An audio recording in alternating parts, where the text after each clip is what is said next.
Kuno ni wabi. Mesti bukan kerja Tuhan yang kan? Yang itu ke wabi kan? Dino tak jelaskan lagi katanya. Puye tak jelaskan lagi katanya. Dino yang pegang Tuhan yang punya pegang Tuhan bilangnya bahasa dipahami Tuhan berdebat. Sedangkan dia berada pada yang pegang Tuhan kan si orang pun bukan Tuhan yang berdebat, tapi bukan Tuhan lagi.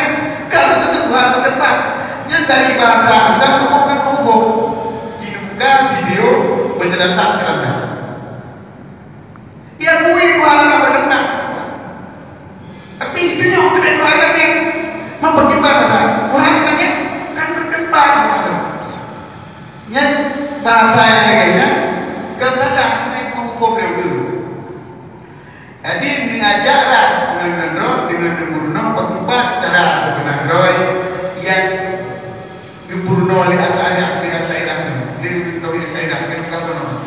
yang Wahabi hanya keturi dalam Asy'ariyah sehingga dipegang Wahabi dengan Asy'ariyah bukan pihak mana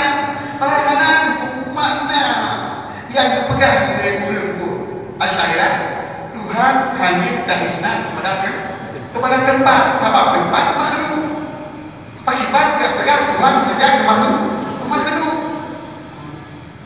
Jadi tempat itu makhluk Tuhan, tempat makhluk Tuhan, zaman makhluk Tuhan, maka hendak tak isnad Tuhan kepada tempat. Jadi Tuhan menciptakan tempat dengan nakal.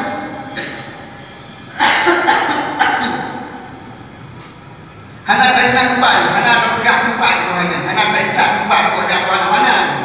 Anda tak pegang tempat itu Tuhan. Jadi tak pegang Tuhan di sini. Hana ilangin.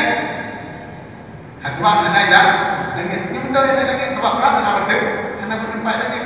Tuhan hana rumah. Tuhan hana bertempat rumah. Mam yang dipegang dengan Tuhan ilangin. Ada masalah Allah.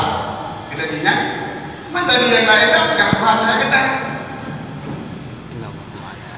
Baik yang kata nah Tuhan. Diulangnya, diulang waktu ketahui Tuhan saja kata malah ilmu Tuhan. Tapi dia nak tahu kekuasaan Tuhan, ataupun kerajaan Tuhan, ataupun malaikat Tuhan, ataupun malaikat Tuhan. Jadi tak ini. Dia menancik masalah lagi berpegang masalah awak kita dah supaya